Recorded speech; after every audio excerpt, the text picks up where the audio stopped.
Hey guys, Edre here. Today I'm going to be doing a brand new album review, and the album I'm going to be reviewing is the new Future and Uzi Vert project, Pluto X Baby Pluto. Now, like I do with all of my reviews, I like to start with a bit of background, and to be fair, I've already talked a fair amount about both of these artists on my channel already within this past year. Let's start with Lil Uzi Vert.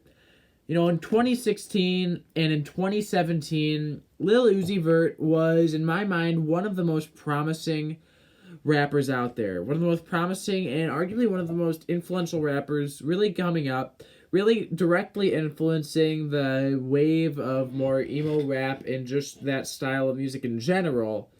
And he was definitely in the forefront of it. And then after Love is Rage 2, which I thought was a pretty solid album, definitely I honestly personally think his best album, he went missing in the music scene for quite a while, not really putting out anything for quite some time until this year when the long-awaited Eternal Take dropped. And to be completely honest with you, I was left very disappointed. After waiting such a long time, my expectations were definitely pretty high. And I really was hoping that it would be at the same level of just goodness that Love is Rage 2 and some of his earlier projects were. However, that didn't necessarily happen. In many ways, I felt that Eternal Take had a good concept behind it, but was just poorly executed, and ended up just being a mess. I was left giving it a 5 out of 10. I don't know. It really was a disappointing album. And just 1 week later, Lil Uzi Vert dropped the deluxe edition with Lil Uzi Vert versus the World 2. And once again, another disappointing album after waiting 3 whole years almost. This is what you ended up getting, and I will admit I was left very disappointed with pretty much everything Lil Uzi Vert has done this year. So going into this, I wasn't really expecting Lil Uzi Vert to do anything that crazy, unfortunately, because he does not have the best track record right now.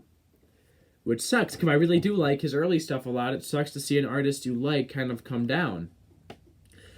On the other hand, with Future, I feel that Future has been a bit more consistent over the years. I mean, he's had some big albums that are pretty well liked, but for the most part, he has a pretty consistent average sound over the past few years. He's yet to really impress me, but he's also yet to really disappoint me as well. High Off Life, which came out this year, to me was a 5 out of 10 as well.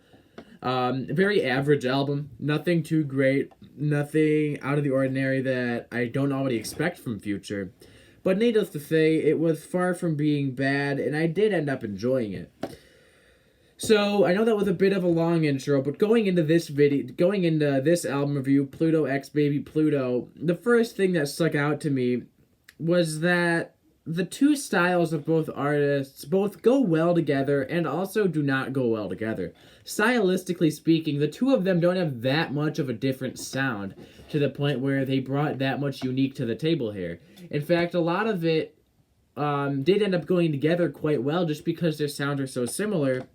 And unfortunately, it also brought the album down because it was everything you expected with nothing else to give. When it comes down to the delivery of the two on here, Lil Uzi Vert, I think his delivery is much better than it was on the Eternal Take and the Deluxe Edition. I think that he just sounds more focused. He sounds more... It's like not as conceptual, but you could tell that he's much more focused on this project, which I do enjoy. Future, however, I do think his delivery is just okay and average at best. Very little does Future's delivery on this album really stick out to me as being an excellent part of this album. In fact, it's sort of just bland and there without much character. However, on a song like Sleeping on the Floor, he does definitely go a little harder, and I think overall, the two of them really do go together quite well on that song. However, just once again, the fact that these two have a very similar sound, what ends up happening is these songs all start to blend together. Especially since there's not that many features on this album, they all start blending together into this big pile of mush. Filler songs on this album, there's quite a lot of them. They're far from being the worst filler songs ever, but they're just the two of them riffing over some of the most like monotonous rhythms and beats without a memorable performance or hook, such as Marni on Me, which was a song that I thought really fell flat on its face. The two of these guys really did not do anything to complement the song or complement the beat or anything. The two of their styles are once again so similar that they blend together so much here. If anything, due to this album's lack of features, this whole album's quality level feels like it was knocked down a few notches. It doesn't feel like a fully complete project as much as it was them winging it and just going with it as a victory lap of 2020, because both of them have been very busy. You know, the beats themselves, they're very standard. They're very standard instrumentals that I expect from an artist like Uzi or from Future. And even though every now and then one comes out to surprise me, like Drankin and Smokin, that song had a nice little guitar lick in there. I thought that was an interesting touch. However, just once again, the two of them don't really do anything that is necessarily that memorable or unique on this that makes this stand out from anything else they would do, let alone a collaborative project.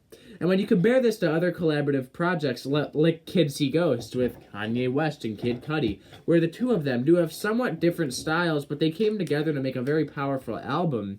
Or you even look back at even this year with Savage Mode 2, with Metro Boomin and 21 Savage. The two of them met together, and while that obviously wasn't my favorite album of the year, I gave it a 6. They came together much stronger here.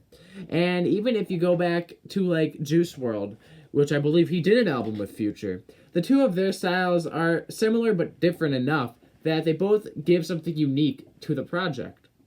And on this one, Pluto X Baby Pluto, I don't feel like either of them give anything that's nearly that unique.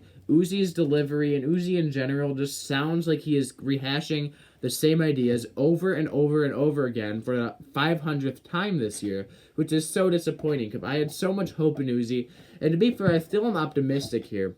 But with Eternal Take being disappointing and the deluxe edition being even worse, and this on top of it, unfortunately, I'm pretty comfortable saying that I feel like Lil Uzi Vert has definitely fallen off quite a bit. You know, his music that he put out in 2017 and 2016 with Lil Uzi Vert versus the World, Love is Rage 2, were all pretty solid, promising projects, and then he came back with all of this. And Future, on the other hand, continues to just be your very consistent but not that impressive rapper, in my opinion. And with all that being said, I've settled on giving this album a decent 4 out of 10, which anything below a 5 is negative, anything above a 5 is positive, so that is unfortunately a negative review. I really was hoping to like this album because I still have a lot of hope that Lil Uzi Vert can come back with a pretty powerful project. I know he has it in him. But unfortunately, I've yet to see that, and Future and Lil Uzi together don't seem to do each other much fit compliments here, other than blend each other's sounds together into the most homogenized version possible. That is it for now. Lil Uzi Vert and Future, Pluto X Baby Pluto, an unfortunate 4 out of 10.